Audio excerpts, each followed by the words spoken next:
Hello students, today we are going to discuss about physics 5th lesson, human eye and colorful word, right? Our first topic is about structure of human eye, right? So here this is our eye structure, which is in eyeball is nearly spherical in shape, right? Front portion is covered by a transparent protective membrane called cornea, right? This is cornea, whatever we see from outside, right? Transparent membrane, that is, right?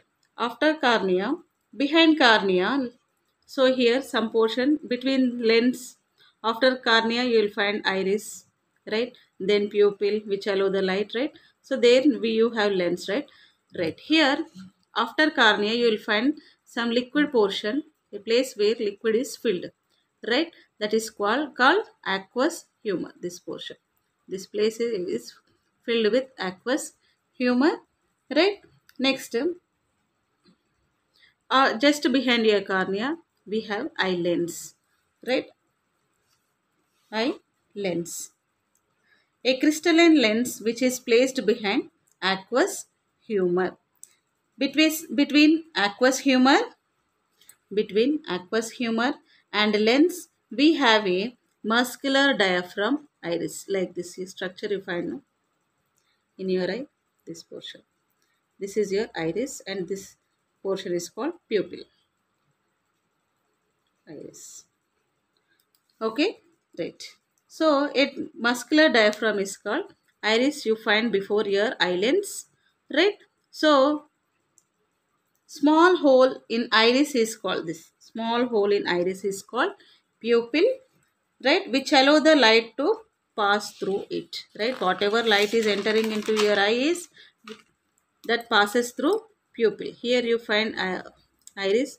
In that iris you will have, right, like this. Okay, so this is your iris color structure. Some are having black, brown, like that color. Some people will have blue, in somewhat light blue color, right? So light enters through the pupil. Okay, right. Iris helps in controlling the amount of light entering the eye.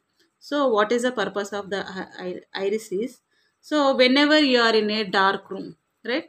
So when it so, suppose if you are going, just now you entered a dark room, right? At that time you are not able to see anything, but later you are able to see some objects are there, and you can recognize them also, right? So what happened at that time is, so this pupil, iris expand and pupil width is increased, which allow the pass more light to pass through it, right? Right. Suddenly you are entering into sunlight, so you went outside, so you are in the sun now. So at that time, what just generally we close our eyes, right? What will happen, we close and we open our eyes. So in that, at that small fraction of time, our iris adjust now. No need of that much of width, so it will close it will decrease its pupil width to allow only less amount of light to pass through the pupil, right? Next, iris make pupil to expand when it is dark to allow more light, right? So it contract to prevent the excess of light to pass when you are in bright sunlight. Clear?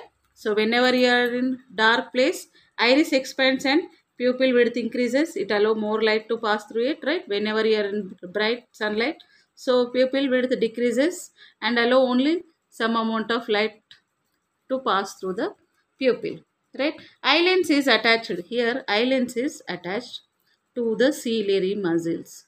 Okay, these ciliary muscles are attached to the eye lens, right? What is the main function of ciliary muscles is, it will slightly rotate your eye lens to adjust the focal length of the lens. Clear? Eye lens attached by the ciliary muscles adjust the focal length of the lens to form sharp image on retina, right? So only thing, so object is fixed. Your distance between retina and lens is 2.5 centimeters. Okay, this will not change, right? So Retina length is fixed. Object also we cannot move to and fro to get the sharp image on retina. What we have to do, only thing left is we have to change the focal length of the lens. Right? Who is doing that function? Ciliary muscles rotate the lens to adjust its focal length to form sharp image on retina. Right? Ciliary muscles are relaxed when object is far distance. They are normally relaxed when object is far distance. Right? See, these are strained when object is close. So whenever you are placing your object very close to your eye, these are strained and help to see the image. And image forms on retina. Retina will have rods and cones, which are photoreceptors, right? So they recognize color of the object. Then this is optic nerve, which carry signals to the brain. This all we know, right? So this is about your structure of eye, right?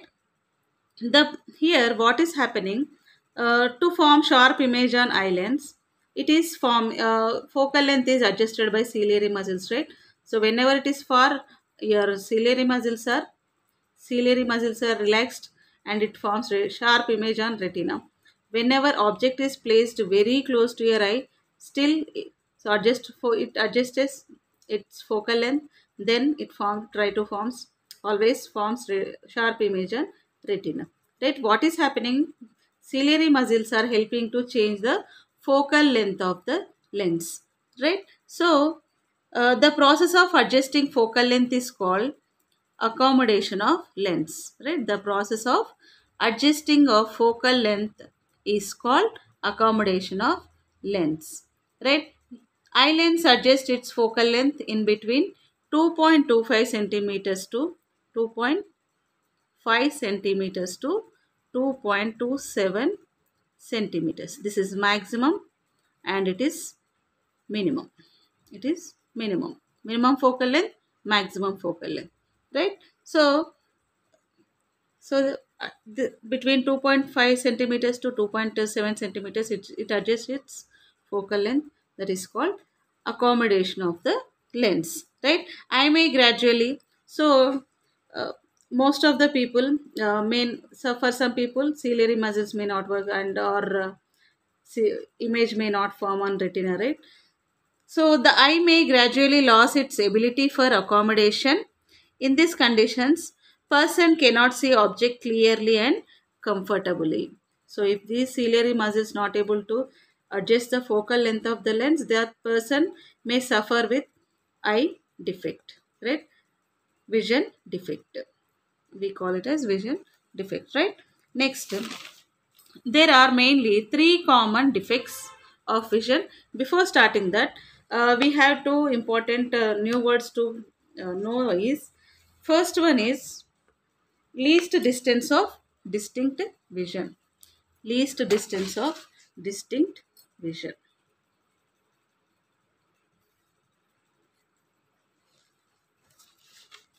Least distance of distinct vision is that, right? So the distance of the object from eye and that one can see the object comfortably and distinctly is known as least distance of distinct vision. So here we have one simple lab activity, that is uh, at what condition we read our books clearly. So if they are nearly 25 centimeters away from your eye, then we can read the books clearly, right? So if you bring that book very close to your eyes, we are not able to see the uh, content in that book, right? So if you take far away also, you cannot read the letters clearly, right? So whenever objects are placed at 25 centimeters from your eye, so that we can read them clearly, this distance is called least distance of distinct vision. Next new word is angle of vision. The maximum angle at which we see the whole object is called angle of vision. For this, we have one simple lab activity in our textbook is, so take a stand, right?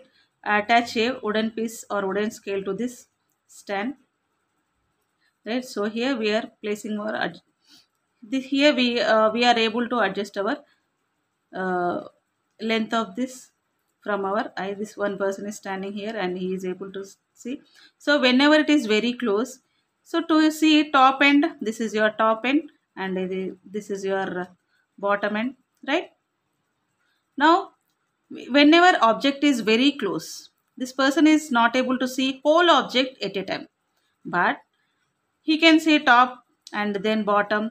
Two times he has to see the object, right? So now what I am doing, I am moving this stick some little bit far, right? So what happened at this distance, so this person is able to see the whole object at a time, right? So if you measure the angle between these two endpoints, here it will form 60 degrees. Okay, it is 60 degrees. So for every object, even though it is far distance also, you will get 60 degrees only, right? The maximum angle at which we see the whole object is called angle of vision. So generally angle of vision is 60 degrees. Least distance of distinct vision is 25 centimeters, where we can see the object clearly from 25 centimeters onwards. 25 centimeters, and after 25 50 centimeters we can take 30 centimeters. All the objects we can see them clearly, right? Next we have eye defects. There are mainly three common defects of vision. They are myopia, hypermetropia and presbyopia. These are the three vision defects, right? Myopia, hypermetropia, presbyopia. We'll read about myopia. First eye defect is, or vision defect is, some people cannot see objects at longer distances but can see near objects clearly, right? So far objects they cannot see, but near objects they can see clearly. But what about far objects? They see the objects but they cannot, it is not clear. They see it as blur image. Okay, blur image, not clear. I know everyone, I think everyone know what is blur. So it somewhat double image they will see, right? It is also called the nearsightedness. It is also called nearsightedness. Maximum focal length of the lens is less than 2.5 centimeters for this myopia persons, right? Here we have one.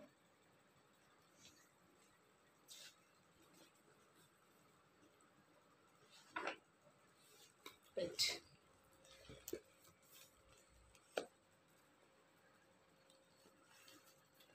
Here we have simple diagrams related to.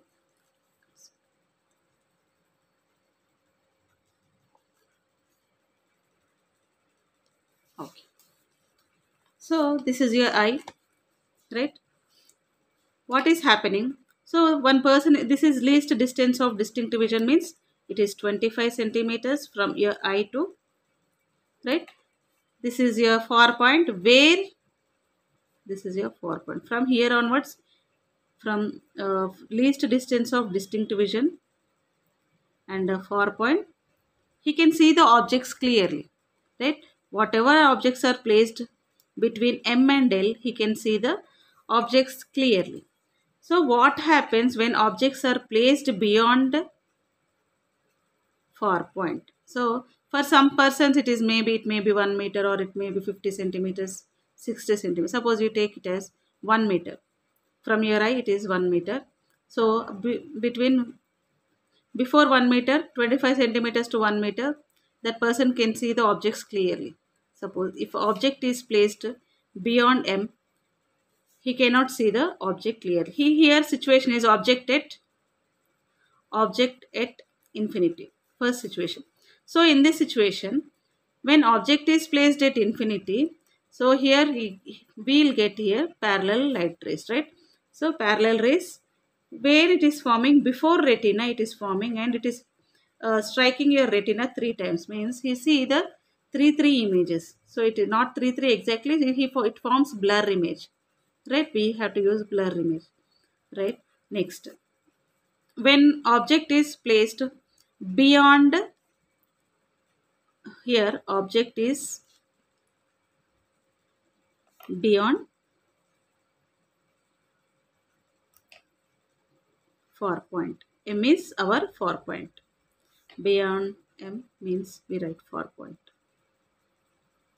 What is our far point? It is a point where the person can see the images clearly. This is the maximum distance. So the person can see the objects up to this distance clearly. So from eye to this far point. After far point, it cannot see the objects. So the point of maximum distance at which eye lens can form image on retina is called far point. The point of maximum distance. So this is the maximum distance which eye lens can form image clearly. So the distance is called far point. So here object is beyond far point, right? So what is happening here also? Image is forming before retina, right? If you can, this is your retina. So here also image is forming before retina only. Again here the person is not able to see the image clearly, right? Next, when object is placed on far point, this is your far point, right? So when object is at far point, right? So this is a far point. Here object is placed. What will happen from here when object is placed at this point? So now image formed on retina, he can see it clearly, right? It forms a sharp image, right? Right. When object is placed between, this is L stands for least distance of distinct vision. M stands for far point, right? It is far point. Where object is located? Object is between far point and least distance of distinct vision. So here what is happening? So when object is between far point and least distance of distinct vision means here it is your object. Here also image forms on retina. So the person is able to see the sharp image, right? So what we have to do? So whenever object is placed, any object from far point beyond, any object placed beyond far point, so we have to bring before between far point and least distance of distinct vision, then only the person is able to see the object clearly. Even though if you are placing before least distance of distinct vision, he cannot see it clearly. Least distance of distinct vision, right? So for what we have to do to correct this myopia, right? Next, so to correct this myopia we have to use biconcave lens, right? Now your object is at f, right? This is your object very far from the far point. This is your far point, right? So will it form? So where it has to form? Generally, if you don't use biconcave lens, it forms image on retina. What happens when you use biconcave lens? So we know all biconcave lens always form erect image, right? It forms image on the mirror lens itself, right? So what is happening? Whenever object is placed beyond M, so the light rays coming from the object falls on the lens. Then it creates a one more image between M and L. Here, one more image forms between M and L. This is this object image. Now here we have to use it as this image. From this image, light rays falls on the our eye lens, then image forms on the retina, right? So when object is placed beyond far point, right? So light rays from the object falls on mirror lens, then it creates a image between far point and least distance of distinct vision, right? Then this, now we have to consider it as object. This object is seen by the lens and forms sharp image on the retina. Okay, so if we are able to bring the image of the object, how we are getting image? By using this lens, right? Kept beyond far point, between far point and least distance of distinct vision. So here we are trying to get the image of the object. This is image and this is your original object. Okay, original object, light rays falls on it, then it creates the image in between M and L. From this image is seen by our eye lens, and it forms sharp red image on retina, right? So to correct myopia, we have to use biconcave lens. Clear? Right. We have one more vision defect is hypermetropia. Hypermetropia is also known as far-sightedness. It is known as far-sightedness. A person with hypermetropia can see distant object clearly but cannot see the objects at near distances because minimum focal length of the lens of the for the person of hypermetropia is greater than 2.27 centimeters, right? So they can see far objects clearly. So it is called far-sightedness. Far objects clearly. They can see far objects clearly, but they cannot see near objects. Okay. So it is hypermetropia. Now see what will happen to a person suffering from this vision. Right. So this is your near point. It is near point. From near point, all the objects placed beyond near point he can see clearly. But whenever object is placed between least distance of distinct vision, and near point, he cannot see the objects clearly. Right? So what here, whenever object is between here, your object is here. So where it is forming image beyond retina, but it is touching your retina 3 times, means it forms blur image.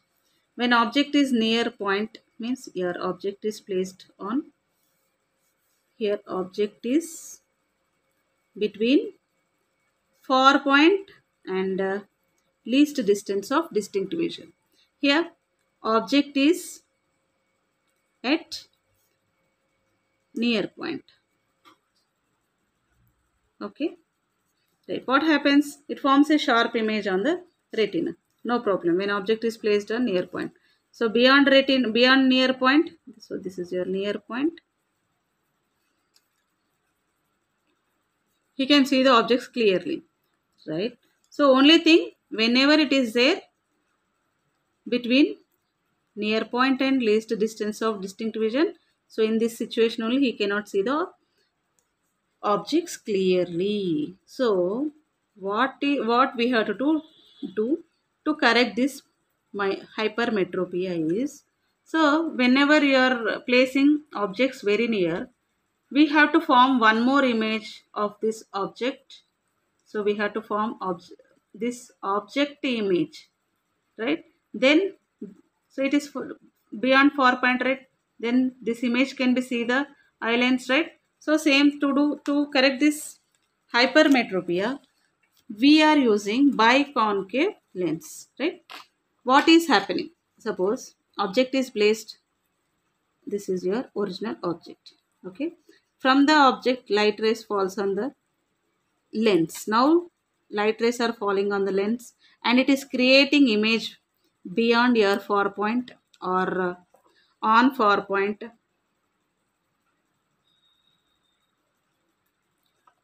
Maybe. So it is creating image at near point. Now here this is object and this is image formed by your lens. Now here this image is at near point. Then this can be seen by your lens clearly, right? So it is forming image on retina. Okay, right. So in this way, biconvex lens helps to see the images clearly. Okay, so my hypermetropia is corrected when image of the object L, suppose here in this condition they took object at L, is formed at the point at the near point H. So So wherever between or L, your object is placed at L or between near point and L. So this is your object image formed at near point. This can be seen by eye lens clearly, right? So using biconvex lens. This image acts like an object for the eye lens. So this image forms act as now object for your eye lens. So this object is for lens, biconvex lens, which is forming image at near point. This image acts as object for your eye lens. Then eye lens forms image on retina. Okay. So in this way we can correct our uh, hypermetropia vision defect. Right. We have one more eye defect is presbyopia. Right. Presbyopia. Presbyopia is vision defect when ability of accommodation of the eye lens eye usually decreases with aging. What is accommodation again? So accommodation means adjusting the focal length of the eye lens. Who is doing this work? Ciliary muscles are adjusting the focal length of the lens, right? By aging, this is ciliary muscles become weakened, right? They are not able to adjust the focal length of lens. So, focal length, sometimes lens will be at fixed position, right? They will at for some particular point. Suppose this is your eye. So here lens is not able to rotate. So for a fixed point, so when object is located here, then only they can see the image clearly. So it forms image on retina clearly. But whatever objects placed before, whatever objects placed after this point, they are not able to see them clearly. Means they are suffering from both myopia and hypermetropia. Right? Both myopia, hypermetropia. Right? So this happens due to gradual weakening of ciliary muscles and diminishing flexibility of the eye lens. This effect can be seen in aged peoples. Sometimes a person may suffer from both myopia and hypermetropia with aging. To correct this type of vision, we need bifocal lenses. Bifocal means they use both the lenses, concave and convex, which are formed using both concave and convex lens upper portion. Suppose if your lens is like this, right? So here we will have upper portion is concave, lower portion is convex, right? Lens. If you go to an lower portion consists of convex lens. Here one more topic of power of lens. What is power of lens? The degree of convergence or divergence of the light rays that can be achieved by a lens is expressed in terms of its power. Right? Lens power. So the degree of convergence means rays are meeting at point that is called convergence of light, and a divergence from a, so they are diverging from concave lens, right? So divergence of light rays that can be achieved by a lens is expressed in terms of power. Okay, right. The reciprocal of focal length is called power of lens. So we can consider not as definition. Whenever they give focal length, reciprocal of focal length, we have to take it as power of the lens. Formula is given. Power of lens is 1 by f in meters, 100 by f in centimeters. Okay. So unit for power is diopter. It is denoted by the letter D. Okay, capital D. Here we have only one example related to your power of the lens. Doctor advised to use 2D lens. What is the focal length? What is its focal length? We have to find f. So we know formula, right? P equals to 100 by f. Okay. So 2 equals to 2D means this is unit. Only 2 we have to. P is given as 2. So 2 equals to 100 by f. Then f equals to 100 by 2. Transpose the terms. Right. Then you will get 50. Focal length of the lens is 50 centimeters. Okay.